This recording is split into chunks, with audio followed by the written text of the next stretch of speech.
નમસ્કાર, ચક્રવાત ન્યૂઝ સાથે હું છું જાનવી। તો આજના મહત્વના સમાચારમાં વાત કરીએ તો જાયન્ટ્સ ગ્રુપ ઓફ વિસનગર અને જાયન્ટ્સ ગ્રુપ ઓફ કલોલના સંયુક્ત ઉપક્રમે ભાદરવી પૂનમના મેળામાં જતા પદયાત્રીઓ અને માતાજીના રથને લઈને પગપાળા જતા શ્રદ્ધાળુઓ માટે તારંગા પાસે આવેલા ટીમ્બા નજીક ભવ્ય સેવા કેમ્પનું આયોજન કરવામાં આવ્યું હતું।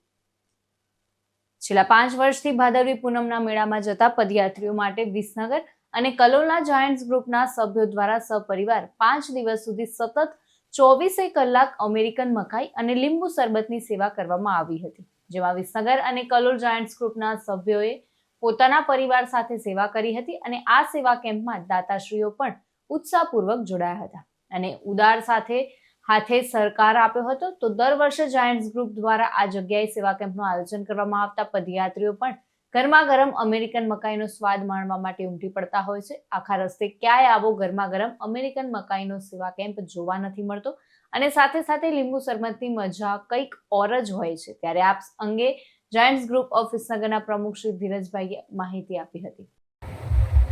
હું ધીરજભાઈ પટેલ, પ્રમુખ Shri Giants group of Visnagar.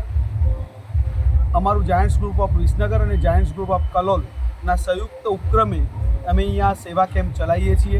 એની અંદર લીંબુ પાણી, અમેરિકન મકાઈ અને આરામ માટેનો પાછળ ટેન્ટ બાંધી અને અમારા ફેમિલી સાથે અમે લોકો અહીંયા સેવા આપીએ છીએ।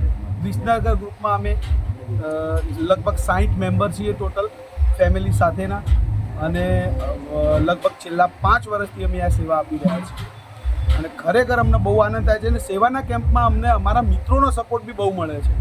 સરસ્વતી સ્ટોરીકોનના ધવલભાઈ પટેલ તરફથી અમને લીંબુ પાણી અને અમેરિકન મકાઈના એ પોતે ફૂલ્લી સ્પોન્સર્સ છે, બરાબર છે, અને એમના તરફથી ખરેખર બહુ સરસ અમને સહકાર મળી રહે છે અને ખરેખર અમને બહુ આનંદ ઉલ્લાસથી અમે લોકો રાત દિવસ મહેનત કરી અને 4 દિવસનો અમે આ ટોટલ કેમ્પ કરીએ છીએ। 1 તારીખથી માંડી અને 4 તારીખ સુધી, 4 તારીખે સાંજે અમારી એની પૂર્ણાહુતિ છે।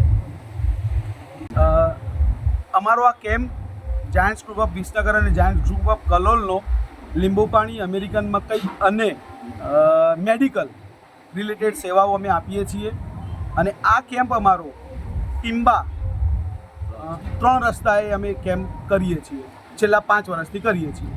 જાયન્ટ્સ પીપલ ફાઉન્ડેશનના એક પ્રમુખ તરીકે તેમજ ટીમ તરીકે અંબાજી પગપાળા જતા યાત્રિકોને કેવા પ્રકારે સંદેશ શુભેચ્છા પાઠવશો? યાત્રિકોને અમે સ્વચ્છ અને હાઇજેનિક ખાવા પીવાનું મળી રહે અને એ લોકો સ્વચ્છતા સાથે અને એમના આરોગ્ય સાથે એ લોકો માતાજીના દર્શન કરી શકે અને એમની ભાવની ભક્તિ જે છે એમનું પૂર્ણ થાય એવી અમારી પ્રાર્થના છે। ખાસ લઈને અત્યારે સ્વચ્છતા અભિયાન ચાલી રહ્યું, એ બાબતે શું તૈયારીઓ છે? સ્વચ્છતા અભિયાનમાં અમે અમારો જે અહીંયા કેમ્પ પૂરતું અમે કહી શકીએ, બાકી બધું તો અમે કહી શકતા નથી, પણ અમારા કેમ્પ પૂરતું અમે અહીંયા બધું જ રાત્રે આખા દિવસનો જે કંઈ પણ કચરો પડે છે રાત્રે બધા અમે ઓલરેડી તો દરેક જગ્યાએ પીપ મૂકેલા છે કચરો નાખવા માટે, છતાં પણ પબ્લિક જે બી કચરો ફેંકે છે એ બધો રાત્રે અમે ભેગો કરી અને એનો નિકાલ કરીએ છીએ। પ્રકાશ સોની સાથે ચક્રવાત ન્યૂઝ, વિસનગર।